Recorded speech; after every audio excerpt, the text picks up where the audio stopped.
तो hello students, कैसे हैं आप सभी लोग। उम्मीद है आप सभी लोग काफी अच्छे होंगे। आप सबकी पढ़ाई काफी अच्छी चल रही होगी, आपका प्रिपरेशन काफी अच्छा चल रहा होगा। तो लास्ट वीडियो में हम लोगों ने यूजीसी नेट के सेकंड पेपर के इन्वायरमेंटल साइंस किया और उसका पहला chapter introduction to environmental science, ये हम लोगों ने थ्योरी उसको देखा समझा।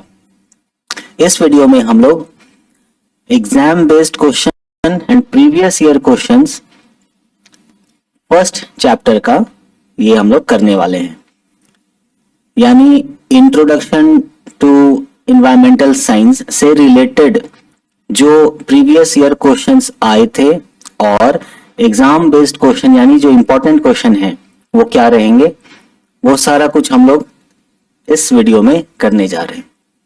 तो चलिए शुरू करते हैं। और मेरा नाम है सतीश कुमार और आप हैं आपके अपने चैनल कर प्रयास में। तो चलिए बिना समय गवाए क्वेश्चन आंसर का ये सिलसिला शुरू करते हैं। और पहला क्वेश्चन आपके सामने ये रहा। The area where all the living organisms interact with each other and their environment is, ठीक है, ये तो काफी आसान सा क्वेश्चन है। तो यहाँ पर जितने भी लिविंग ऑर्गेनिज्म है वो इंटरेक्ट करते हैं with each other and their environment, उनके एनवायरनमेंट को हम लोग क्या कहते हैं, that is called as biosphere. ठीक है, बढ़ते हैं नेक्स्ट क्वेश्चन की तरफ। सेकंड क्वेश्चन है the part of the earth and its atmosphere in which organisms live is called, उसको क्या कहते हैं। Option is A biosphere. Clear. Third आते हैं बायोस्फीयर इज। अब बायोस्फीयर क्या है, ठीक है, बायोस्फीयर से रिलेटेड क्वेश्चन है ये। तो biosphere is the solid shell of inorganic material on the surface of the earth, the thin shell of the inorganic material on the surface of the earth comprising all the living beings, या the sphere which occupies the maximum volume of all the spheres, या all of the above। अब देखो biosphere क्या है, the sphere which occupies the maximum volume of all the spheres, the thin shell of the inorganic material on the surface of the earth comprising all the living beings, नहीं, the solid shell of inorganic material on the surface of, बिल्कुल नहीं। तो correct answer क्या है, this is सी। ठीक है, बढ़ते हैं नेक्स्ट क्वेश्चन की तरफ। और नेक्स्ट क्वेश्चन है biotic environment includes which of following component, यानी बायोटिक इन्वायरमेंट जो है वो इसमें से कौन सा कंपोनेंट इंक्लूड करता है। राइट, ऑप्शन क्या दिया है, वाटर। हम लोग को क्या है, बायोटिक इन्वायरमेंट है ना, तो वाटर, फ्लोरा, सॉइल या एयर। अब आप देखो वाटर, सॉइल, एयर ये सारा तो अबायोटिक है, तो बायोटिक कौन सा है, फ्लोरा है। क्लियर। बढ़ते हैं नेक्स्ट क्वेश्चन की तरफ। Which of the following structures link biotic and abiotic components of the ecosystem. Biotic और अबायोटिक कंपोनेंट को लिंक करने वाला स्ट्रक्चर क्या है। So this is biochemical structure, this is phenotypic structure, this is genotypic structure, या all of this. देखो genotypic structure तो बिल्कुल नहीं होगा, फिनोटाइपिक भी नहीं होगा। जो बायोटिक और अबायोटिक कंपोनेंट को लिंक करता है दैट इज बायोकेमिकल स्ट्रक्चर। ठीक है, बढ़ते हैं नेक्स्ट क्वेश्चंस की तरफ। क्वेश्चन 6 ये है कि abiotic component is a biotic component इसमें से क्या है ना। सो लिविंग कंपोनेंट है, देखो अबायोटिक लिखा है, इसका मतलब हो गया नॉन लिविंग का बात, तो लिविंग तो होगा ही नहीं, इसलिए बोथ ए एंड बी भी होगा नहीं। नॉन लिविंग कंपोनेंट है, बिल्कुल सही बात है, ये नॉन लिविंग कंपोनेंट है। नेक्स्ट क्वेश्चन है the blanket of gases and vapours around the earth is known as. Earth के अराउंड जो भी ब्लैंकेट ऑफ गैसेज है उसको हम लोग क्या कहते हैं। ठीक है, हम लोग कहते हैं क्या, ट्रोपोस्फेयर, स्ट्रेटोस्फेयर, एटमॉस्फेयर या आयोनोस्फेयर। तो हम लोग क्या कहते हैं इसको, एटमॉस्फेयर कहते हैं। बिल्कुल सही बात है। चलिए बढ़ते हैं next question. So any activity of the living organisms which may cause marked effects upon the living and their environment is referred to as, see, any activity of the living organism, ठीक ना, which may cause marked effect upon the living and their environment is referred to as, उसको हम लोग क्या कहते हैं या क्या रेफर करते हैं, बायोटिक इफेक्ट, क्या लिखा है, ओडेफिक इफेक्ट, फिजिकल इफेक्ट या फिजियोग्राफिक इफेक्ट। तो लिविंग ऑर्गेनिज्म का कोई भी एक्टिविटी हो रहा है तो बायोटिक इफेक्ट का ही हम लोग बात करेंगे, इसलिए करेक्ट आंसर क्या हो जाएगा, बायोटिक इफेक्ट। क्लियर है। बढ़ते हैं नेक्स्ट क्वेश्चन नंबर 9 की तरफ। क्वेश्चन नंबर 9 है which of the following is not a physiographic factor, जो फिजियोग्राफिक फैक्टर नहीं है ना। तो mountain ranges, elevation and slopes, then wind, irregularities in earth surface। अब देखो माउंटेन रेंज है, एलिवेशन एंड स्लोप ये भी रिलेटेड टू माउंटेन में आ जा रहा है, इरेगुलरिटीज इन अर्थ सरफेस, अर्थ सरफेस में जो भी इरेगुलरिटी है वो भी उससे आ रहा है। बट विंड यहाँ पर एक लग रहा है ऑड जैसा है ना, तो हम लोग ऐसे भी देख करके इसको मार्क कर सकते हैं। अदरवाइज फिजियोग्राफिक फैक्टर का अगर बात करें तो विंड इसमें नहीं आता है। ठीक है, तो करेक्ट आंसर क्या हो जाएगा, विंड। ठीक है, बढ़ते हैं नेक्स्ट क्वेश्चन की तरफ। तो नेक्स्ट क्वेश्चन है which of the following is not a climatic factor affecting the environment. कौन सा जो है इसमें क्लाइमेटिक फैक्टर नहीं है जो इन्वायरमेंट को अफेक्ट करता है, is not a climatic factor affecting the environment. Temperature, humidity, gases, all of the above are climatic factor. सही बात है, देखो टेम्परेचर भी क्लाइमेटिक फैक्टर है, ह्यूमिडिटी भी क्लाइमेटिक फैक्टर है और जो गैसेस हैं वो भी क्लाइमेटिक फैक्टर है। तो ऐसा नहीं कह सकते हैं कि इसमें कोई भी इसलिए all of the above are climatic factor ये हम लोग बोल सकते हैं। तो सही आंसर ये हो जाएगा। बढ़ते हैं नेक्स्ट क्वेश्चन की तरफ। तो नेक्स्ट क्वेश्चन है क्वेश्चन नंबर 11। थोड़ा सा इमेज ब्लर है, सॉरी फॉर दैट, लेकिन थोड़ा जल्दी में फोटो लेने में ऐसा हो गया। चलिए बट मैं क्वेश्चन रीड कर दे रहा हूं, अगर आपको कहीं पर भी देखने में प्रॉब्लम हो रहा होगा तो मैं रीड कर रहा हूं तो आपको समझ में आ जाएगा। क्वेश्चन 11 क्या है, which of the following is an edaphic factor. ठीक है, कौन सा इसमें जो है वो एडाफिक फैक्टर है, एल्टीट्यूड, रिलेटिव ह्यूमिडिटी, वाटर या सॉइल, है ना। सो सॉइल जो होता है वो एडाफिक फैक्टर कहलाता है। Topographic factors affect indirectly which of the following, किसको इनडायरेक्टली अफेक्ट करता है टोपोग्राफिक फैक्टर। ठीक है, एडाफिक फैक्टर को, बायोटिक फैक्टर को, क्लाइमेटिक फैक्टर को या ऑल ऑफ दिस। तो टोपोग्राफिक फैक्टर जो होता है वो एडाफिक फैक्टर को अफेक्ट करता है इनडायरेक्टली। और यहां पर हम लोगों ने देख लिया कि जो एडाफिक फैक्टर है वो क्या है, सॉइल है।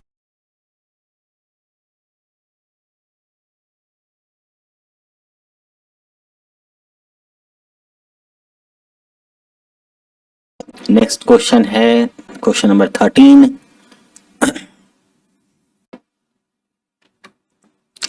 क्वेश्चन नंबर 13 क्या है, which of the following statement describes the integration principle of environmental management। ठीक है, मतलब इसमें से कौन सा स्टेटमेंट जो है वो integration principle of environment management को डिस्क्राइब करता है, उसके बारे में ये बतलाता है। ठीक है, तो पहला है, मैं जूम थोड़ा कर दूं इसको, ओके ये ज्यादा बेटर है। हाँ, पहला है protective measures to be taken without waiting for harm to occur, the person who creates pollution should bear the cost, the environmental protection should be included in policy making, none of this. ठीक है, तो which of the following statement describe the integration principle of environment है ना। The environmental protection should be included in policy making, ये होना चाहिए, ठीक है। एक बार फिर से देख लेता हूँ। Protective measures to be taken without waiting for harm to occur, person who creates pollution should bear the cost, the environmental protection should be included in policy making, सही बात है, पॉलिसी मेकिंग में इन्वायरमेंटल प्रोटेक्शन को include करना चाहिए। सो correct answer जो है वो सी है। बढ़ते हैं next. World environment protection day is celebrated on. अब ये जो वर्ल्ड इन्वायरमेंटल प्रोटेक्शन डे है वो कब सेलिब्रेट होता है, ये डेट तो याद रखना होगा, और इसका जो करेक्ट डेट होता है वो होता है 26 नवंबर, ठीक है। नेक्स्ट बढ़ते हैं कि environment day is celebrated on, ठीक है। अब ये है वर्ल्ड इन्वायरमेंट प्रोटेक्शन डे। अब यहां पूछा है environment day, environment day celebrate कब होता है, तो इन्वायरमेंट डे का सेलिब्रेशन जो होता है वो 5 जून को होता है। So correct answer is C, 5 June. बढ़ते हैं नेक्स्ट क्वेश्चन की तरफ। Question number 16। क्वेश्चन नंबर 16 क्या है? Okay, awareness of environment creates environmental, क्या अगर पब्लिक अवेयरनेस किया जाए इन्वायरमेंट से रिलेटेड, है ना, तो इन्वायरमेंटल कल्टीवेशन करेगा नहीं, डिग्रेडेशन करेगा बिल्कुल नहीं, इंप्रूवमेंट करेगा, प्रोटेक्शन करेगा, राइट। सो करेक्ट आंसर क्या हो जाएगा? C, protection. But wait, public awareness अगर करते हैं तो प्रोटेक्शन ही करेगा क्या? इंप्रूवमेंट नहीं करेगा, सिर्फ प्रोटेक्ट करके छोड़ देगा। अगर अवेयरनेस देते हैं तो कुछ प्रोटेक्शन के साथ साथ कुछ अच्छी चीजें भी लोग यूज करेंगे तो वहां पर उसका इंप्रूवमेंट भी होगा। तो करेक्ट आंसर जो हो जाएगा वो डी, ठीक है। 17 टू जनरेट इन्वायरमेंटल अवेयरनेस, पर्यावरण वाहिनी स्कीम, ठीक है, पर्यावरण वाहिनी स्कीम वॉज लॉन्च्ड इन, ये कब लॉन्च हुआ था, ठीक है, पर्यावरण वाहिनी स्कीम ये कब लॉन्च हुआ था, इसका ईयर हम लोग याद कर लें। ये जो है वो 1992 में लॉन्च हुआ था, ठीक है। पर्यावरण वाहिनी स्कीम, पर्यावरण वाहिनी स्कीम 1992 में लॉन्च किया गया था, अच्छी बात है। आते हैं नेक्स्ट क्वेश्चन में। Objective and guiding principle of environmental education were first formulated in 1977, ठीक है। At which of the following place, कौन से प्लेस में इसको फॉर्मुलेट किया गया था? ईयर तो दे दिया है, दिस इज 1977, लेकिन बताइए कि कौन से प्लेस में ये हुआ था, ठीक है। न्यू दिल्ली में हुआ था क्या? 1977 न्यू दिल्ली में काहे वो करेगा, सोचने वाली बात है। बैंगलोर में भी क्यों करेगा, सोचने वाली बात है। 1977 का बात हो रहा है। दिस इज स्टॉकहोम, है ना, यहां पर हुआ था, क्लियर। नेक्स्ट है head office of centre for environmental education is located at, ये जो CEE है, CEE जो है इसका हेड ऑफिस है ना, head office of centre for environmental education, तो CEE का जो हेड ऑफिस है वो कहाँ लोकेटेड है ना। अब देखो भोपाल में, न्यू दिल्ली में, कोयम्बटूर में कि अहमदाबाद में, है ना, तो this is located in Ahmedabad, ठीक है। ये हम लोग को याद कर लेना है इस चीज को। दिस CEE का जो हेड ऑफिस है वो अहमदाबाद में लोकेटेड है।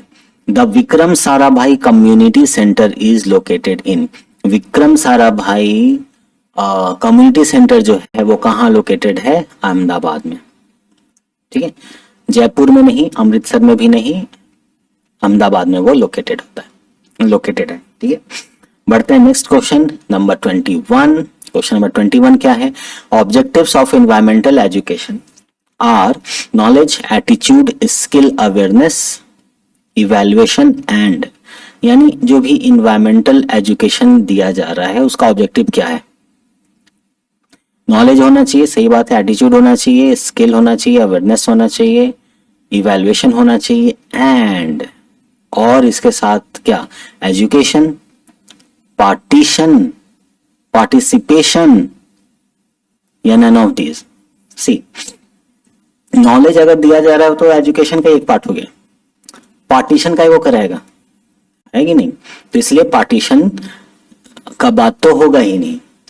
सो पार्टिसिपेशन, लोग उसमें पार्टिसिपेट करें, है ना? सो करेक्ट आंसर क्या हो जाएगा? पार्टिसिपेशन। नेक्स्ट क्वेश्चन में आते हैं, which are the following best preserves environmental services. जो एनवायरमेंटल सर्विस को सबसे अच्छे तरीके से प्रिजर्व करे वो इसमें से कौन है? Conservation village, aquaculture, clear cutting या car sharing. Preserves environmental service, जो एनवायरमेंटल सर्विस को प्रिजर्व करे, सो दैट इज, जो क्लियर कटिंग कार शेयरिंग का होगा नहीं होगा, ठीक है? देन एक्वाकल्चर और कंजर्वेशन विलेज में देखा जाए तो यही बेटर लग रहा है, so conservation village is correct answer. बढ़ते हैं next question, which of the following are components of environmental and conservation awareness. इनमें से कौन सा जो है वो कंपोनेंट है इस एनवायरमेंट एंड कंजर्वेशन अवेयरनेस का, जो एक कंपोनेंट है वो इसमें से कौन सा है? Over consumption by population, pollution and environmental degradation, sustainable earth या ऑल ऑफ द अबव। अब आप देखो कि कंपोनेंट का अगर बात किया जा रहा है एनवायरमेंटल एंड कंजर्वेशन अवेयरनेस, ठीक है, तो over consumption by population, pollution and environmental degradation, sustainable earth, so सारी चीजें हैं, इसलिए क्या हो जाएगा? All of the above. बढ़ते हैं नेक्स्ट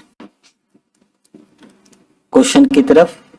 क्वेश्चन नंबर 24, ये क्या है? Which of the following issues will an environmental ethicist study. Environmental ethicist study, which of the following issues, ठीक है, जो इसमें होगा वो कौन सा होगा? whether pollution abatement law is constitutional, whether a pesticide causes cancer in exposed children, environmental ethicist study यानी environmental ethics से related चीज है ये, whether NIMBY behavior is morally acceptable, the impact of biodiversity loss of native culture। तो whether a pollution abatement law is constitutional और impact of biodiversity loss of native culture, ये तो आप हटा दो। whether a pesticide cause cancer in exposed children, ये तो ऐसा लग रहा है कि शायद है। which of the following issues will an environmental ethicist study, whether NIMBY behavior is morally acceptable, ठीक है, तो ज्यादा सही यही लग रहा है, 24 is this one, ठीक है। बढ़ते हैं नेक्स्ट क्वेश्चन की तरफ। नेक्स्ट क्वेश्चन है क्वेश्चन नंबर 25 और क्वेश्चन नंबर 25 क्या कह रहा है कि why are both science and ethics necessary to solve environmental problem. दोनों ही क्यों जरूरी है, साइंस और ethics. Ethics is necessary to keep environmental scientists from exaggerating scientific truth. Ethics is necessary to provide economic solutions to problems identified by scientists. Okay, science can only inform decisions and ethics is necessary to help us decide what we ought to do. Yes, this is the correct answer. Both A and B नहीं, ठीक है। ethics is necessary to keep environmental scientists from exaggerating scientific truth, मजा नहीं आया। ethics is necessary to provide economic solution to problems identified by scientists। इसीलिए क्या ethics हम लोग पढ़ते हैं क्या, ताकि वो इकोनॉमिक सॉल्यूशन प्रोवाइड करें ना। Science can only inform decisions, science बता सकता है कि ऐसे करो ऐसे करो ऐसे करो, right. And ethics is necessary, ये जरूरी है, to help us decide what we ought to do, हमें क्या करना है, ठीक है, वहां पर एथिक्स लगता है। भाई सिचुएशन के अकॉर्डिंगली आप प्लान बदल सकते हो ना, ठीक है, तो इसीलिए करेक्ट आंसर सी हो जाएगा। बढ़ते हैं नेक्स्ट क्वेश्चन नंबर 26 की तरफ। 26 क्या है कि which of the following is the largest biogeographic realm on earth. Largest याद करो, स्मॉलेस्ट, दो स्मॉलेस्ट था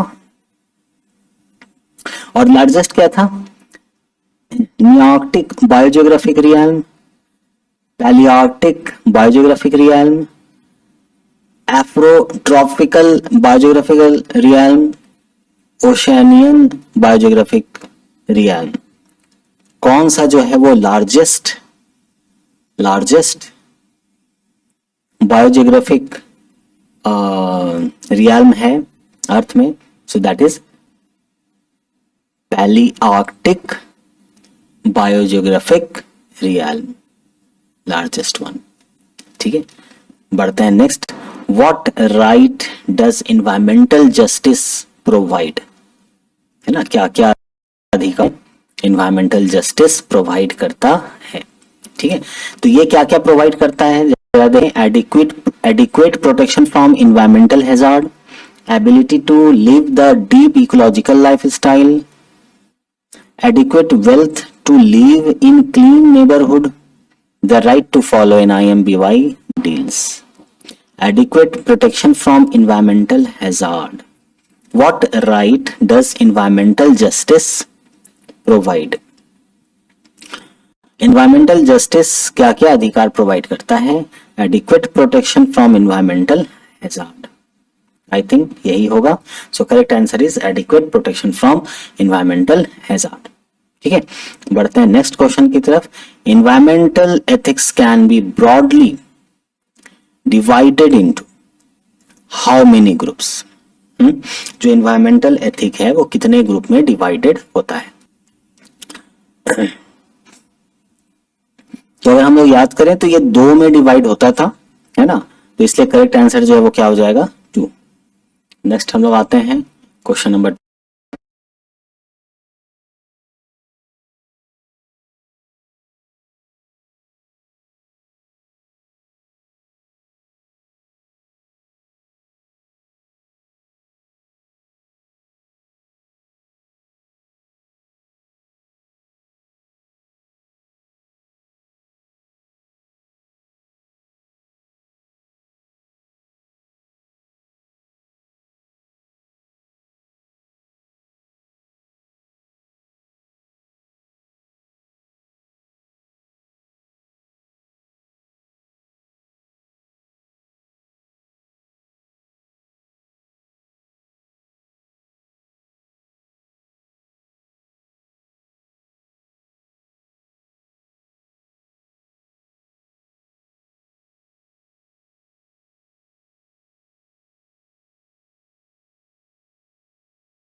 लक्षद्वीप ग्रुप जो था उस आइलैंड्स हैं और उन 25 आइलैंड्स को 3 क्लस्टर में डिवाइड किया गया है, तो यानी तीनों का सम 25 होगा ना, तो ये तो खुद ही 25+3 और फिर एक और होने वाला है, ठीक है, जो यहाँ पर नहीं दिया है इस क्वेश्चन में, वैसा 3 क्लस्टर में ना देके 2 में ही दे रहा है, यानी तीसरा भी होना चाहिए, तो इसलिए 20 और 4 हो रहा है यहाँ, और ये सिर्फ 1 तो नहीं होगा, इसलिए ये भी हम लोग हटा सकते हैं, तो इसलिए करेक्ट आंसर जो है वो क्या हो जाएगा, दिस इज 10 कॉमन, ठीक है, दैट इज यहाँ 13 हो गया, और 13 हो गया तो 25 में से 13 गया तो कितना हो जाएगा, 13 कितना हो जाएगा 12, ठीक है, सो यानी 10, 3, 12, यानी 3 क्लस्टर में उसको डिवाइड किया गया, 10, 3 एंड 12, दैट इज टोटल मिला दो तो 25, क्लियर।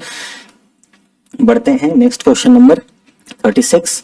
क्वेश्चन नंबर 36 क्या है कि which Indian biogeographic zone has maximum diversity, maximum diversity किस जोन में देखने को मिलता है। आप अगर याद करोगे जो हम लोगों ने पढ़ा था नोट्स में, तो वहां पर आप देखोगे तो वहां ये चीज मेंशन किया हुआ था, है ना, this is in western Ghat zone. Western Ghat zone जो है उसमें बहुत ज्यादा जो डाइवर्सिटी है वो देखने को मिलता है, क्लियर। बढ़ते हैं next question number 37। So what does the phrase environmental sustainability imply, ये जो फ्रेज है एनवायरमेंटल सस्टेनेबिलिटी, ये इसका क्या मतलब हुआ इस फ्रेज का, ठीक है, तो इसका जो मतलब होता है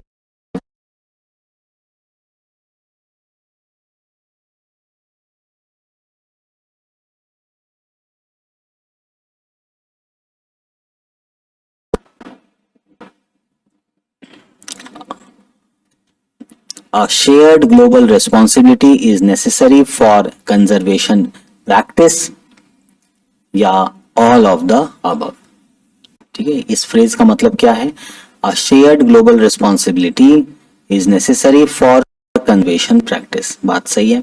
future generation will have the necessary resources to improve their quality of life, बिल्कुल बात सही है, ठीक है।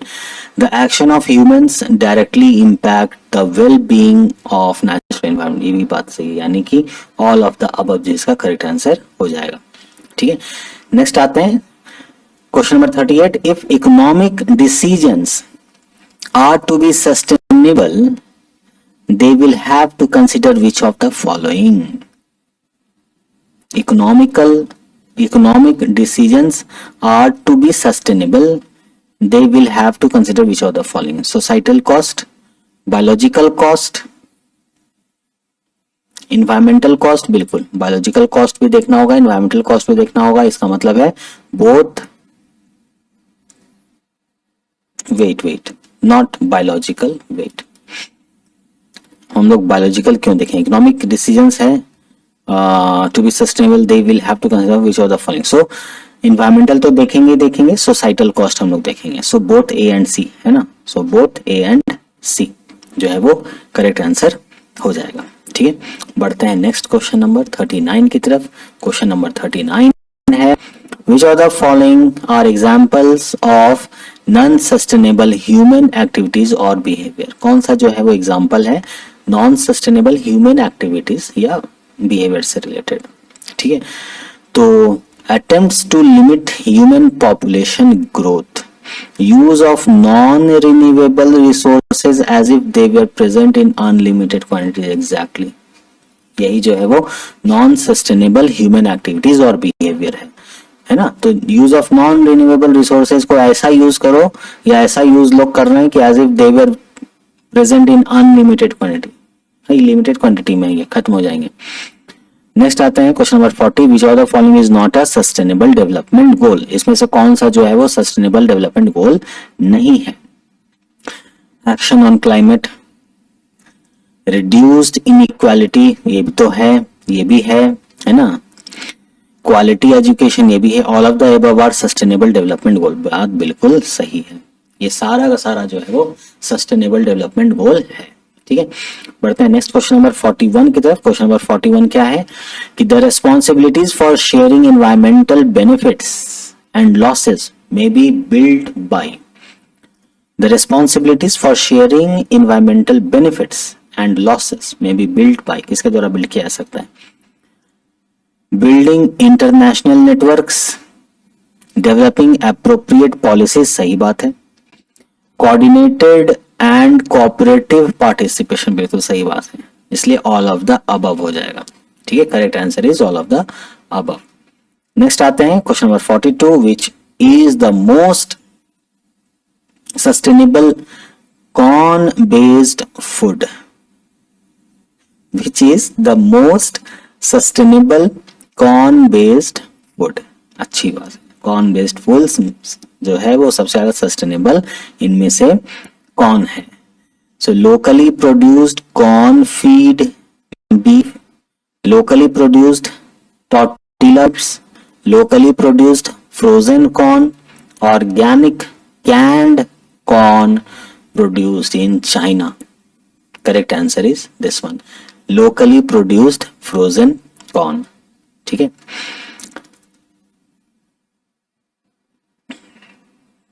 यही है। बढ़ते हैं नेक्स्ट क्वेश्चन की तरफ, क्वेश्चन नंबर 43। क्वेश्चन नंबर 43 क्या है कि ग्लोबल सस्टेनेबल डेवलपमेंट है ना, depends on eradication of poverty in the developing world.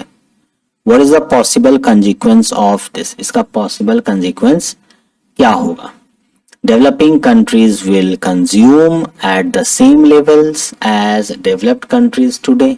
Developing countries will be forced into deforestation in order to meet their economic needs. It is impossible to eradicate poverty and have global sustainable development. इसको तो पहले ही हटा दो। Poor people will need to move to cities, ये भी हटा दो। Increasing urban air pollution. ठीक है। Global sustainable development depends on eradication of poverty in the developing world. What is possible consequence of this? इसका possible consequence क्या होगा? Developing countries will consume at the same level as developed countries today. तो इससे क्या गरीबी हट जाएगी? Developing countries will be forced into deforestation in order to meet their economic needs. Eradication of poverty in the developing world. Developing world में poverty को eradicate करना है, ठीक है। ग्लोबल सस्टेनेबल डेवलपमेंट जो है इस पे डिपेंड कर रहा है। तो what is the possible consequence of this? इसका पॉसिबल कंसिक्वेंस क्या होगा? It is impossible to eradicate poverty and have, ये तो हटा ही दो, सही बात है। Will need to move to cities, increasing urban air pollution. अब क्या लगता है क्या आंसर होगा इसका? मेरे अनुसार से तो सीओडी तो हट जाना चाहिए, ठीक है। Developing countries will consume at the same levels as developed countries today. Developing countries will be forced into deforestation. भाई डेवलपिंग कंट्री को डिफॉरेस्टेशन में फोर्स किया जाएगा in order to meet their economic needs.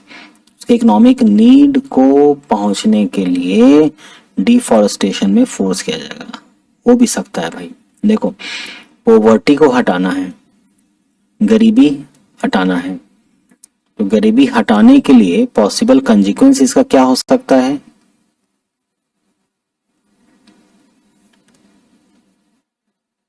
मेरे अनुसार से को आंसर जो है वो बी होना चाहिए, ठीक है। Developing countries will consume at the same level as developed countries today, ये भी हो सकता है आंसर, ये भी लग रहा है कि हो सकता है।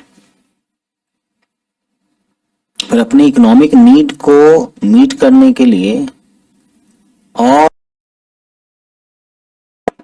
हो सकता है जाए, ये भी इसका एक कंसिक्वेंस हो सकता है, ठीक है। खैर आपके अनुसार से 43 नंबर के क्वेश्चन का क्या करेक्ट आंसर होगा? अगर आपको लगता है कि आंसर ए होगा तो कमेंट करके आप बताना। बढ़ते हैं हम लोग नेक्स्ट क्वेश्चन की तरफ, क्वेश्चन नंबर 44। क्वेश्चन नंबर 44 आपके स्क्रीन पर ये रहा। Which are the following is the best example of sustainable consumption? Sustainable consumption का सबसे अच्छा एग्जाम्पल क्या है? Sustainable consumption, right? Preparing a meal at home with food bought from the local market. Carpooling rather than riding the because it is more convenient. Purchasing 5 pair of shoes from a local minority owned business, none of the above. This is A. ठीक है. Which of the following is the most sustainable product? सबसे अधिक sustainable इनमें से कौन है? Wild blueberries collected from a national forest. National forest से wild blueberry को collect करना. Corn grown in a industrialized farm as cattle feed. Is नहीं होना चाहिए, in होना चाहिए, है ना? In a industrialized farm as cattle feed. An organic pear from China. A locally produced orange grown using limited amount of pesticides. Yes, this is the correct answer.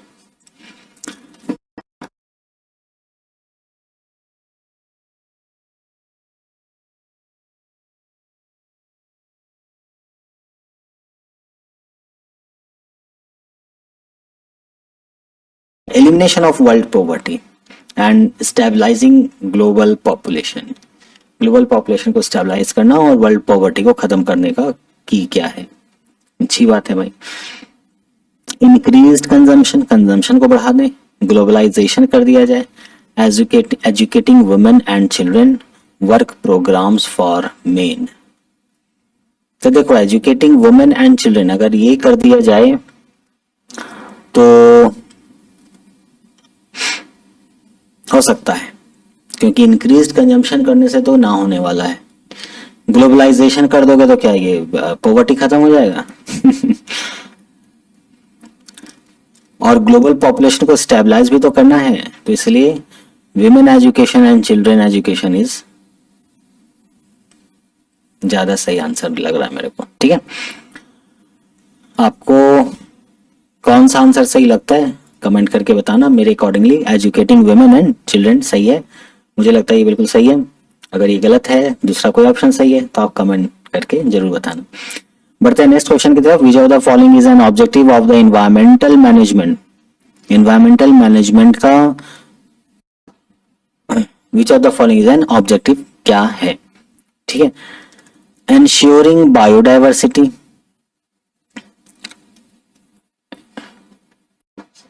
ensuring biodiversity,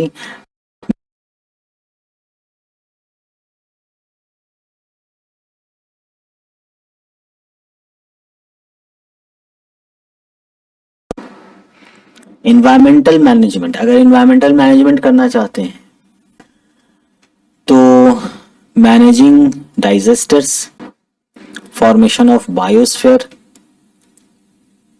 environment awareness. देखो, environment awareness की अगर बात करें, ठीक है, तो option number 4 यहीं पर दिया है और इसके साथ ऑप्शन नंबर 3 है, यानी फॉर्मेशन ऑफ बायोस्फीयर होना चाहिए. लेकिन फॉर्मेशन ऑफ बायोस्फीयर का कोई सेंस हमको समझ में नहीं आ रहा है. इसका मतलब ये आंसर तो नहीं होने जा रहा है, इसलिए ये खत्म हो गया. ठीक है, इसका मतलब 4 होना नहीं है, तो बच गया 1 और 2. तो क्या 1 और 2 दोनों, या ओनली 1, या फिर नन ऑफ दीज? तो इन्वायरमेंटल मैनेजमेंट की बात हो रही है. अगर इन्वायरमेंटल मैनेजमेंट का बात हो रहा है तो मैनेज डाइजेस्टर्स तो होना ही पड़ेगा, और अगर ये होना पड़ेगा तो फिर ऑप्शन 2 यहीं पर दिया है, इसलिए 1 और 2 दोनों सही होगा. इसका मतलब ऑप्शन नंबर सी सही होगा. ठीक है, so ensuring biodiversity and managing disasters, ये दोनों ही होगा इसका. बढ़ते हैं नेक्स्ट क्वेश्चन की तरफ. नेक्स्ट क्वेश्चन नंबर 48 आपके स्क्रीन पर ये रहा. तो विच of the following statements about sustainable development is true. Sustainable development के लिए इसमें से कौन सा स्टेटमेंट जो है वो सही है? ठीक है, sustainable development can only support limited level of consumption. अच्छी बात है. Sustainable development can support a high quality of life with continued population growth. ये बात तो आप हटा दो. एक तो हाई क्वालिटी ऑफ लाइफ आप करो, उसके बाद जो है पॉपुलेशन ग्रोथ भी होता रहे, तो काहे का सस्टेनेबल डेवलपमेंट? गलत. Sustainable development is only possible for people living in wealthy countries. ये भी बात गलत हो गया, क्योंकि जो सिर्फ वेल्दी कंट्री में है उन्हीं का अधिकार है क्या? हाँ, ऐसा नहीं है। इसका मतलब दोनों तो गलत ही हो गया, यानी सिर्फ वन ही सही है। इसका मतलब करेक्ट आंसर क्या हो जाएगा? Only one. क्लियर? बढ़ते हैं नेक्स्ट क्वेश्चन नंबर 49 की तरफ। Consider the following statements about environmental education. ठीक है, इन्वायरमेंटल एजुकेशन से रिलेटेड कुछ स्टेटमेंट है। Choose the correct statement. तो करेक्ट स्टेटमेंट क्या होगा इसका, वो हम लोग को चूज करना है। ठीक है, तो it creates awareness about environmental problems. Environmental education, it creates awareness about environmental problem. सही बात है। It generates skill for solving problem. Problem को सॉल्व करने के लिए जब लोग लगेंगे तो उनका स्किल भी डेवलप होगा, जनरेट होगा। बात सही है। It motivates public. बिल्कुल, पब्लिक को मोटिवेट करना भी एक एम है। काहे के लिए? To participate in environment improvement programme. बिल्कुल सही है, यानी 1 2 3 तीनों का तीनों सही है। करेक्ट आंसर क्या हो जाएगा? सी। बढ़ते हैं नेक्स्ट क्वेश्चन नंबर 50 की तरफ। क्वेश्चन नंबर 50 जो है वो कुछ ऐसा है। Which of the following problem could be solved with the ethical use of natural resources। अगर natural resources का ethical use किया जाए या इसके संदर्भ में, है ना, कौन सा प्रॉब्लम को सॉल्व किया जा सकता है? Equitable use of forest, rural urban equity, preserving common property resources. See, rural urban equity, ये तो बात सही है। could be solved with the ethical use of natural resources, है ना। तो rural urban equity, then equitable use of forest, सही बात है। Preserving common property resources. Correct answer क्या हो जाएगा? 1 2 एंड 3 ऑल, है ना। क्लियर? पढ़ते हैं नेक्स्ट क्वेश्चन नंबर 51 की तरफ। क्वेश्चन नंबर 51 जो है वो मैच द फॉलोइंग है। Wow, so match the following. Tehri dam, Almatti dam, Mettur dam, Sardar Sarovar dam. ठीक है, यहाँ पर डैम है और यहाँ पर रिवर है। कौन से रिवर पर बनाया गया है वो हम लोग को बताना है।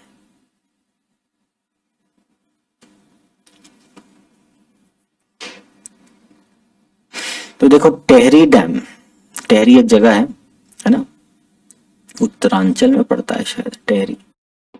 तो टेहरी डैम भागीरथ का है, भागीरथ नदी में। कावेरी, भाई कावेरी होता है, कावेरी लिख दिया है।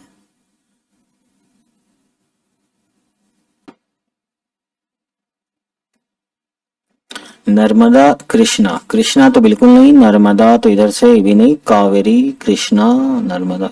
भागीरथी जो है वही नॉर्थ की तरफ से आता है, तो ये डैम का यही हो जाएगा, यानी ए का 4 हो जाएगा। अब देखो ए का 4 कहाँ है, यहीं पर है, सिर्फ यही है। इसका मतलब ए जो है यही सही आंसर होगा। ठीक है, यही जो है वो सही आंसर हो जाएगा। देख लेते हैं बी का 1 एलमती डैम कृष्णा, ठीक है। देन सी का 3 मेटर डैम जो है वो कावेरी, और डी का 2 यानी सरदार सरोवर डैम जो है वो नर्मदा। बिल्कुल सही, ठीक। Clear? Question number 52 match the following, ये भी है। और ये क्या कह रहा है?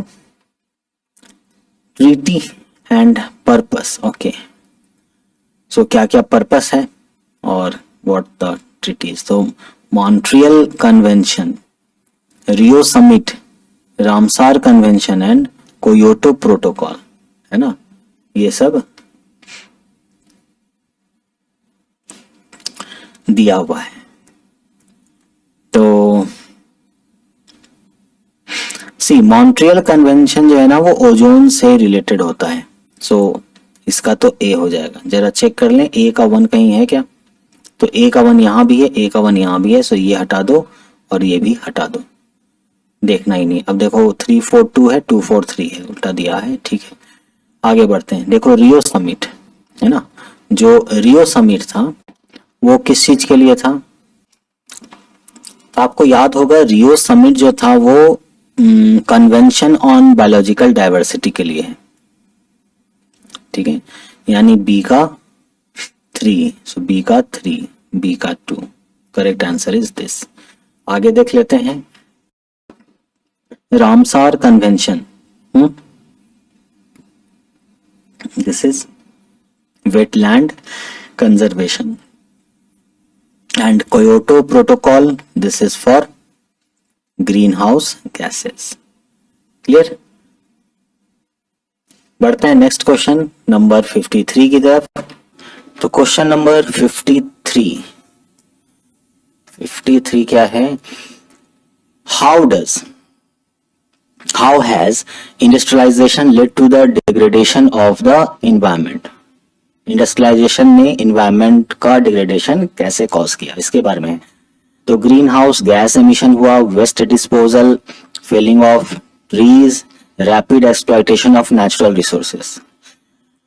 अब देखो ग्रीन हाउस गैस एमिशन हो ही रहा है इंडस्ट्रियलाइजेशन करने के कारण, वेस्ट डिस्पोजल बढ़ ही गया है, फेलिंग ऑफ ट्रीज, पेड़ अधिक काटे जा रहे हैं, ठीक है, and rapid exploitation of natural resources भी हो ही रहा है, मतलब चारों बात सही है। सो 1 2 3 4 यहां दिया हुआ है, यही सही है, ठीक है। बढ़ते हैं next question number 54। Consider the following statements about biogeographic realms, ठीक है, बायोजियोग्राफिक रियाम्स के बारे में ये दिया हुआ है। रियाम्स का मतलब क्या होता है, रीजन है ना, सो बायोजियोग्राफिक रीजन्स के बारे में ये चीजें दी हुई हैं। चूज द करेक्ट स्टेटमेंट, इसमें से जो सही स्टेटमेंट है उसको हम लोग को चूज करना है। It is an area of land that has similar organism, बिल्कुल सही। The organisms in the realms that is regions are relatively isolated, बिल्कुल सही। The organisms in the realms that is region have evolved distinctively, क्योंकि isolated रहेगा तो बिल्कुल distinctively उसका evolution होगा, ठीक है, इसलिए ये भी बात बिल्कुल सही है, ये इसके डेफिनेशन में ही आता है, ठीक है। तो इसलिए 1 2 3 तीनों का तीनों सही है, सो 1 2 3 दिस वन इज करेक्ट। बढ़ते हैं नेक्स्ट क्वेश्चन नंबर 55, और क्वेश्चन नंबर 55 जो है वो क्या है, ये कंसीडर द फॉलोइंग स्टेटमेंट, और जूम कर दूं इसे, consider the following statements, choose the correct statement, जो सही स्टेटमेंट है उसको हम लोग क्या करना है, चूज करना है, ठीक है। India has a coast line extending over 7516 kilometre, ये डेटा देखना पड़ेगा क्या है नहीं। The west coast of India is broad, अब देखो वेस्ट कोस्ट ऑफ इंडिया जो है वो ब्रॉड है, ऐसा नहीं होता है, तो यानी ये बात तो गलत हो गया। अब देख लो जिसमें 2 लिखा हुआ है वो तो गलत हो जाएगा, ये खत्म हो गया, ये भी खत्म हो गया, बच गया ये और ये, ठीक है। The east coast of India is narrow, east coast जो है इंडिया का वो नैरो है, ऐसा है क्या। West coast of India is broad, east coast of India is narrow, India has a coast line extending over this much kilometre, यानी correct answer क्या हो जाएगा, ओनली 1, ठीक है, करेक्ट आंसर क्या हो जाएगा, ओनली 1, यही सही है। बढ़ते हैं नेक्स्ट क्वेश्चन नंबर 56 की तरफ, और क्वेश्चन नंबर 56 जो है वो क्या है कि which of the following are the objectives of regional planning, अगर रीजनल प्लानिंग हो रहा है तो उसका ऑब्जेक्टिव क्या होगा, ठीक है। Optimising agricultural production, increasing farm income, बात सही है, फार्म इनकम को इंक्रीज करने के लिए, रिड्यूसिंग रीजनल इनइक्वालिटीज, जो भी रीजनल इनइक्वालिटी है उसको कम करना ऑब्जेक्टिव है, बिल्कुल है, यानी 2 और 3 तो सही दिख रहा है, 2 और 3 यहां लिखा हुआ भी है, एक बार 1 को भी देख लेते हैं। ऑप्टिमाइजिंग एग्रीकल्चरल प्रोडक्शन, जो भी एग्रीकल्चरल प्रोडक्शन है उसको ऑप्टिमाइज करना, ये भी है, so correct answer is B, that is 1 2 and 3, ठीक है। बढ़ते हैं नेक्स्ट क्वेश्चन नंबर 57 की तरफ। क्वेश्चन नंबर 57 क्या है कि which of the given regions are characterised by the following features, okay, ये फीचर दिया हुआ है, बताना है कि ये कौन सा रीजन के लिए ये फीचर्स है। So average rainfall is 200 to 400। सीधे चले जाओ ईस्ट इंडिया की तरफ, ठीक है, वो जो असम और मेघालय इस साइड का जो रीजन है, ठीक है। तो आप यहाँ पर देखो कौन सा है, western Himalaya, eastern Himalaya, trans Ganga plain और सदर्न प्लेट्यू। तो सदर्न प्लेट्यू तो देखो नहीं होने जा रहा है, ठीक है। इसके बाद आ जाओ इसमें ट्रांस गंगा प्लेन, तो ये भी नहीं होने जा रहा है क्योंकि 200 to 400 सेंटीमीटर का रेनफॉल हो रहा है, ठीक है। तो या तो ये हिमालय होगा या तो ईस्ट हिमालय होगा, और ईस्ट हिमालय में ये ज्यादा होगा, ठीक है। इसलिए करेक्ट आंसर क्या हो जाएगा, बी। अब देखो क्या है, बाकी दो देखने का जरूरत ही नहीं पड़ा, बस रेनफॉल देख करके ही क्लियर हो गया। बट आगे भी देख लेते हैं। रेड ब्राउन मिलेगा एंड रग्ड टोपोग्राफी, ठीक है। तो मेन इसका जो है वो यही है। चलो आगे बढ़ते हैं। 58 कंसिडर द फॉलोइंग स्टेटमेंट। जो भी स्टेटमेंट दिया हुआ उसे आप देखो, है ना। The famous Rio summit was held in 1992, बात सही है, हुआ था। World summit on sustainable development was held in 2002। करना क्या है,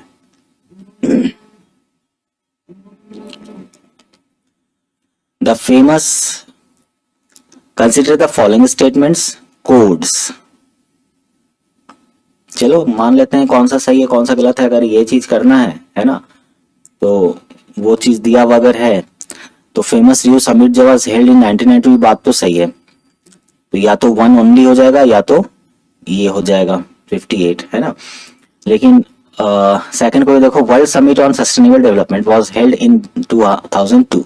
2002 में ये चीज हुआ था। तो आई थिंक 2002 में ही हुआ था। करेक्ट आंसर जो है 1 and 2 बोथ, ठीक है, दोनों ही सही है। बढ़ते हैं नेक्स्ट क्वेश्चन नंबर 59। देखो 59 जो है वो कैसा है, एजर्शन रीजन टाइप का क्वेश्चन है ना। सो 59 to 67 टू स्टेटमेंट्स दिया हुआ है, एजर्शन ए और रीजन आर। कौन सा करेक्ट होगा, देखो ऑप्शन ए जो है वो A and R are true, R is the correct explanation. Both A and R are true. R is not the correct explanation. A is true. R is false. A is false. R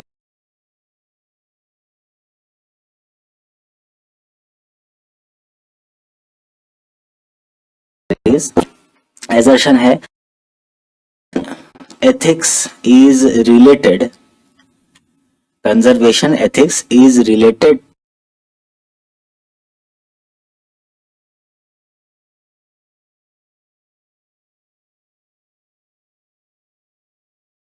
world for all times, है ना।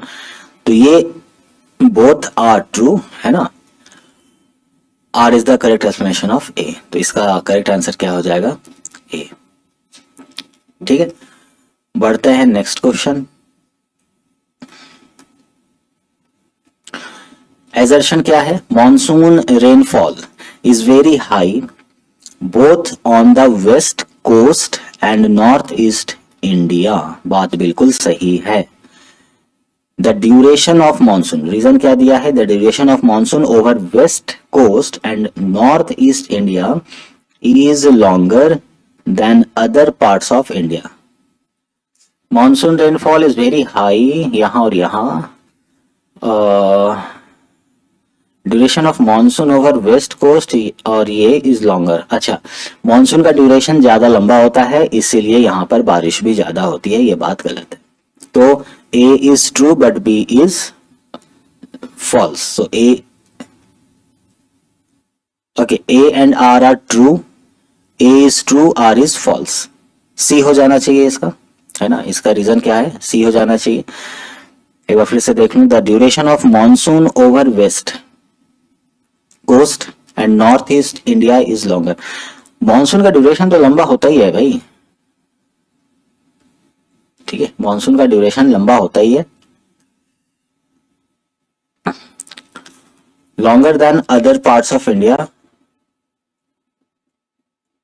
देखो north east India में monsoon का duration लंबा जाता है, ठीक है, तो फिर इसमें भी जाएगा तो लंबा होता है, लेकिन इसके कारण रेनफॉल इज वेरी हाई, ये रीजन नहीं है, ठीक है। इसीलिए A and R are true but R is not the correct explanation of A, यानी ऑप्शन बी जो है वो इसके लिए सही है। ठीक है, बढ़ते हैं नेक्स्ट और एजर्शन रीजन का क्वेश्चन नंबर 61। क्वेश्चन नंबर 61 इतने के बाद जो है ना प्रीवियस ईयर जो क्वेश्चन आए थे वो हम लोग डिस्कस करेंगे, ठीक है, वो ये पार्ट खत्म हो जाने के बाद, मतलब इसी वीडियो में है, लेकिन इसके जो क्वेश्चंस हैं वो जब खत्म हो जाएंगे 66 67 है और फिर यहाँ प्रीवियस ईयर क्वेश्चन स्टार्ट होगा, ठीक है।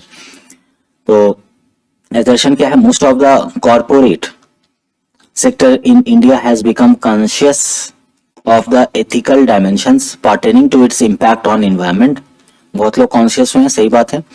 Indian people are increasingly becoming aware of the environmental issue, ये भी बात सही है। तो क्योंकि Indian people are increasingly becoming aware of environmental issue, इसीलिए most of corporate sector of India has become conscious of ethical dimensions, नहीं, इसलिए दोनों सही है लेकिन इसका करेक्ट एक्सप्लेनेशन नहीं है। आंसर क्या हो जाएगा, B. 62 sustainable development means development without compromising the needs of future generation, सही बात है। Sustainable development emphasizes wise use of natural resources, बिल्कुल सही बात है। अब दोनों सही तो है, क्या इसका एक्सप्लेनेशन है ये देख लेते हैं। तो sustainable development emphasizes wise use of natural resources, इसीलिए sustainable development means development without compromising the need of future generation, ना जी, ऐसा नहीं है, इसलिए ऑप्शन बी सही हो जाएगा। ऑप्शन बी कहां दिया हुआ है, देखो ये वाला यहां पर ऑप्शन दिया हुआ है ना। नेक्स्ट टाइम से मैं क्या करूंगा, इस पार्ट को हर क्वेश्चन के स्लाइड में लगा दूंगा, ठीक है, ताकि यहां भी ये चीज नजर आए तो कोई कंफ्यूजन आपको ना हो। Option A, option B, option C, option D, ठीक है। एग्जाम में भी ये सारे ऑप्शंस पढ़ लेना। यहाँ जो लिखा है जरूरी नहीं है कि यही सेम पैटर्न एग्जाम में दिया रहेगा ऑप्शन का, है ना, क्योंकि चेंज हो जाता है। बी को हो सकता है डी बना देगा और डी के जगह जो फॉल्स और ट्रू लिखा है या दोनों फॉल्स कर देगा, ऐसा भी हो सकता है, ठीक है। बढ़ते हैं नेक्स्ट। एजर्शन क्या दिया है 63 में कि एंटार्क्टिका बायोजियोग्राफिक रियल्म, एंटार्क्टिका याद आ रहा है, एंटार्क्टिका का is the smallest of all realm of the world, बात बिल्कुल सही है। आर्कटिक ऊपर दिख रहा था, है ना, और एंटार्क्टिका कहां था, नीचे था, साउथ पोल के side. A biogeographic realm is an area of land that contains similar living organism, बात सही है, और इसका करेक्ट एक्सप्लेनेशन ये नहीं है, ठीक है। सिमिलर ऑर्गेनिज्म रहता है इसीलिए थोड़ी ना है ये सबसे छोटा, ठीक है, ये तो सही दिख जा रहा है एक ही नजर में। बढ़ते हैं 64। एजर्शन क्या है, ecology studies the interaction between organism and their environment, ठीक है, तो ये बात क्या है, सही है। इकोलॉजी में interaction between organism and their environment होता है, बात बिल्कुल सही है। रीजन क्या है, ऐसा क्यों होता है, environmental biology is similar to ecology, अच्छा, but it places more emphasis on biological aspect of ecosystem, बात सही है, बिल्कुल सही। एनवायरमेंटल बायोलॉजी और इकोलॉजी का बात हो रहा है, तो एनवायरमेंटल बायोलॉजी में बायोलॉजिकल एस्पेक्ट ज्यादा एम्फेसाइज किया जाएगा, बात सही है। लेकिन इसके कारण ecology studies the interaction between organism and the environment, ये दोनों का एक्सप्लेनेशन जो है ऐसा सही नहीं लग रहा है, सो ये भी बी हो जाएगा। क्या बात है भाई, सारा का सारा बी क्यों आ रहा है। खैर, बढ़ते हैं नेक्स्ट क्वेश्चन नंबर 65, और 65 जो है वो man was at the most primitive technological stage as a hunter and gatherer, जब वो हंटर और गैदरर के स्टेज में था तब मोस्ट प्रिमिटिव टेक्नोलॉजिकल स्टेज था, बात बिल्कुल सही है, ठीक है, उस समय उन लोगों ने बहुत कुछ सीखा। रीजन क्या है, man is a biotic component of the environment, okay, and plays an important role in the natural environment. सबसे पहले तो ये देखो कि ये स्टेटमेंट सही है कि नहीं है, तो ये स्टेटमेंट सही है। अब देखो कि ये इसका रीजन है कि नहीं है। So man is a biotic component of the environment and plays an important role in the natural environment. That's why man was at the most primitive technological stage as the hunter and gatherer. ये भी option B ही है, क्योंकि ये दोनों सही है लेकिन ये इसका करेक्ट एक्सप्लेनेशन नहीं है। बढ़े अगले क्वेश्चन की तरफ। अगला क्वेश्चन है क्वेश्चन नंबर 66 और 66 आपके स्क्रीन पर ये रहा। तो the subject matter of environmental science includes biology, chemistry, toxicology etcetera. बात बिल्कुल सही है। Environmental science is a multi disciplinary subject, इसलिए environmental science include biology, chemistry, toxicology etcetera. So दोनों सही है और ये इसका करेक्ट एक्सप्लेनेशन भी है। ठीक है, नेक्स्ट क्वेश्चन। एजर्शन क्या है कि बायोस्फीयर हैज 3 सब divisions, all subdivisions of biosphere are independent। ये बात तो गलत हो गया, ये बात गलत हो गया। सब डिविजन्स ऑफ बायोस्फीयर है एंड आर इंडिपेंडेंट। जरा एक बार देखने दो ऑप्शन एक बार, है ना, मेरे को याद नहीं है। ये और ये तो होना नहीं है। A is true, B is R is false, A is false, R is true. तो खैर आर इज तो फॉल्स आ गया हम लोगों का। देखो R is correct, R is correct, तो ये दोनों ऑप्शन खत्म हो गया। आर इज ट्रू मतलब करेक्ट, ये भी खत्म हो गया, तो ये सही होगा। So option number C. ठीक है, यानी बायोस्फीयर हैज 3 सब डिवीजन, ये बात सही है, लेकिन ये सब के सब इंडिपेंडेंट नहीं है, डिपेंडेंट है एक दूसरे पर, है ना। This is correct one. बढ़ते हैं नेक्स्ट। तो नेक्स्ट नहीं, इतना ही है। अब आते हैं हम लोग प्रीवियस ईयर क्वेश्चन। ठीक है, तो प्रीवियस ईयर क्वेश्चन क्या क्या आया हुआ था। सो 2018 का हम लोग पहले बात कर लें, है ना। 2018 का हम लोग देखेंगे, फिर 2015 में क्या क्वेश्चन आया, 2014 में क्या क्वेश्चन आया, इससे रिलेटेड ये हम लोग करने वाले हैं। ठीक है, तो सबसे पहले 2018 का क्वेश्चन देखते हैं। द टर्म ट्रांसफॉर्मिंग, ये जो है यूजीसी नेट में आ चुका है। ठीक है, 2018 के ईयर में ये आया हुआ था। ठीक है, तो the term transforming our world 2030 agenda, ये जब हम लोग लास्ट में पढ़ रहे थे, ठीक है, 2030 तक जो एजेंडा बना था ढेर सारा, pertains to protection of ozone layer, climate change action plan, sustainable development goals. Yes, उसमें क्या था, सस्टेनेबल डेवलपमेंट गोल्स था।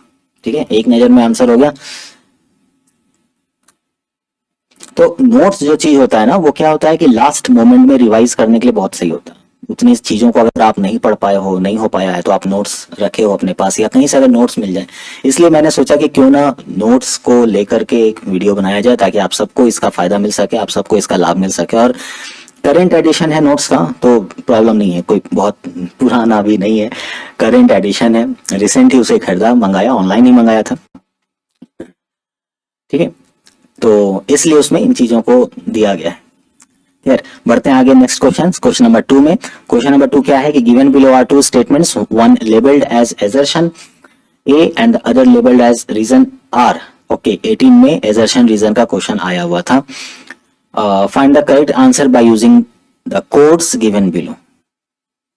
अच्छा, तो कोड्स कहाँ दिया हुआ है पहले वो देख लें। देखो कोड्स दिया हुआ है क्या कि both A and R true, correct explanation है। Both are true, correct explanation नहीं है।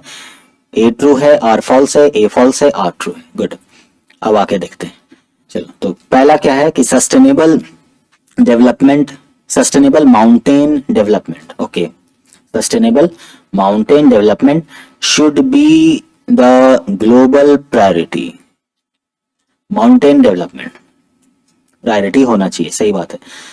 Mountain people are particularly vulnerable to impacts of climate change and natural disasters। ये बात बिल्कुल सही है। आप देखो ना, उत्तराखंड में कितने डिजास्टर्स जो है वो क्लाइमेटिक चेंज के कारण आते रहते हैं, नेचुरल डिजास्टर्स जो आते हैं। ठीक है, तो वो तो है। तो बात तो है कि भाई दोनों चीजें सही हैं, लेकिन क्या इसके कारण ये है, इसके कारण ये है क्या, मतलब mountain people are particularly vulnerable to impact of climate change and natural disaster, इसीलिए sustainable mountain development should be the global priority, इसलिए होना चाहिए? बिल्कुल नहीं। इसलिए दोनों सही है, लेकिन ये इसका करेक्ट एक्सप्लेनेशन नहीं है। बढ़ते हैं नेक्स्ट क्वेश्चन नंबर 3 की तरफ। क्वेश्चन नंबर 3 क्या है? Okay, environmental education increases public awareness, बात सही है, provides knowledge of environmental issue, knowledge भी देगा बिल्कुल, क्योंकि इन्वायरमेंटल एजुकेशन किया जा रहा है। Does not provide disciplinary focus, नहीं, डिसिप्लिनरी फोकस भी प्रोवाइड करता है। Sensitizes individuals about the necessity of sustainable development, बिल्कुल सही बात है। तो यानी ए बी और डी सही है, ए बी और डी यहां पर। So option number B is correct. बढ़ते हैं नेक्स्ट क्वेश्चन नंबर 4 की तरफ। क्वेश्चन नंबर 4 ओके 2015 में पूछा गया है ना। इसको क्वेश्चन नंबर 4 के जैसा इंडिकेट किया गया है अरिहंत के नोट्स में, कोई दिक्कत नहीं है। अपने को तो क्वेश्चन से मतलब है भाई, वो 4 लिखे चाहे 5 लिखे। The total number of sustainable development goals, SDGs, total number of sustainable development का जो गोल है अनाउंस्ड बाय UN इन 2015 आर, कौन कौन सा है, नहीं कितने हैं। तो आप ये याद कर लेना, टोटल जो गोल है वो 17 गोल्स थे। ठीक है, ये रटने वाली चीज है, इसमें समझने का क्या है, कुछ नहीं। The non formal environmental education in India provides support to, select the correct answer, non-formal environmental education। एक formal educational system था, environmental education system था formal, एक non-formal था, ठीक है। तो support to वो किस चीज को सपोर्ट करता है। इको क्लब्स बनेगा, बिल्कुल बनेगा। Then globe environmental appreciation courses जहां आ गया वो फॉर्मल में चला जाएगा, ठीक है। सो दिस इज 1 and 2, तो 1 and 2 यहीं पर दिया हुआ है। सो करेक्ट आंसर इसका क्या हो जाएगा, ए, ठीक है। बढ़ते हैं नेक्स्ट क्वेश्चन नंबर 6 की तरफ। क्वेश्चन नंबर 6 क्या है, बायोलॉजिकल जोनेशन जो अलग अलग जोन बना था in the ocean is determined by ocean depth, बिल्कुल डेप्थ के अकॉर्डिंगली वहां का स्पेशीज बदल जाता है ना, क्लाइमेटिक चेंज हो जाता है। लाइट अवेलेबिलिटी बिल्कुल, बॉटम सबस्ट्रेट बिल्कुल, यानी 1 2 3 तीनों ही होना चाहिए, और तीनों यहाँ है, option number C. Next question की तरफ बढ़ते हैं। Question number 7। क्वेश्चन नंबर 7 में क्या दिया है, okay, match the following, earth day, world environment day, ozone day, world natural day. अब इसमें से आपको कोई अगर पता है तो उसका आंसर देख करके यहाँ पर देख लो, क्या है नहीं है, मिला लो, मतलब मैच कर लो, फिर इसमें से देख लो, तो ऑड वन आउट हो जाएगा,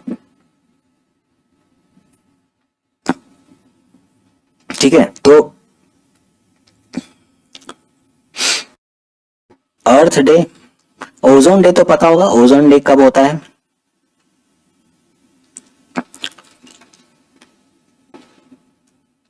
सितंबर को होता है ओजोन डे, ठीक है।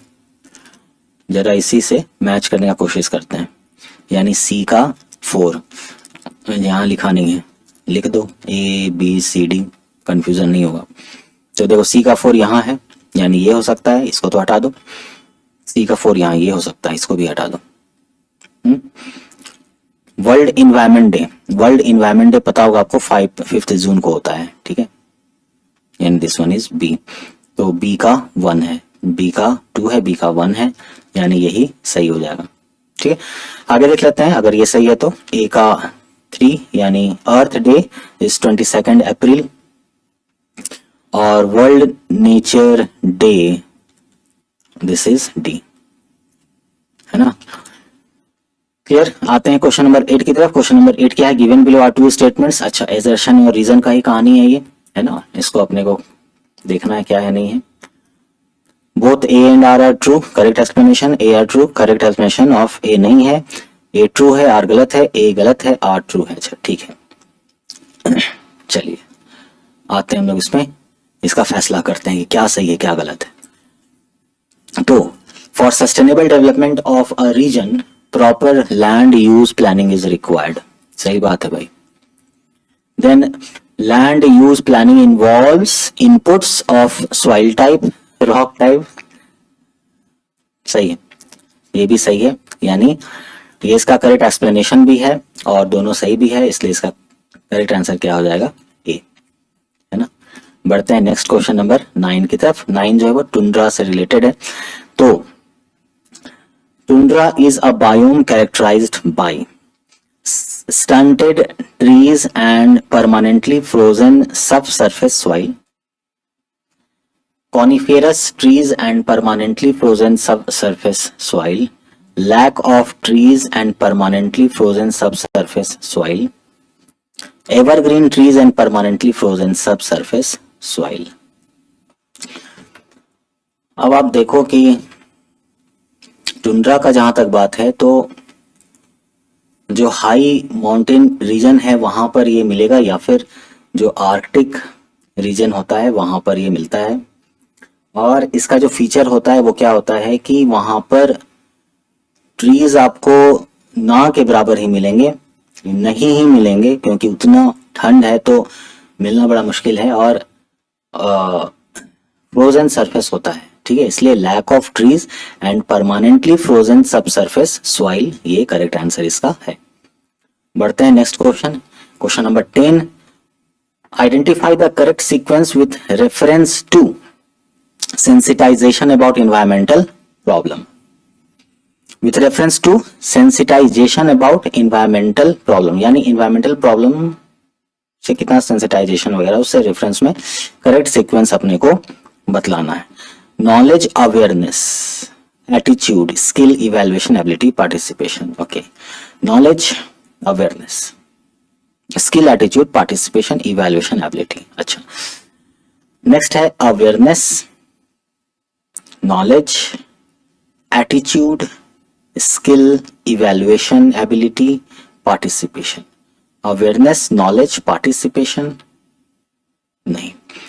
सबसे पहला चीज क्या है कि अपन अवेयर हो तब अपन नॉलेज गेन करें, ठीक है। देखो, नॉलेज मिल जाए फिर अवेयर होंगे, पहले अवेयर हुए फिर उसका डिटेलिंग लेते हैं।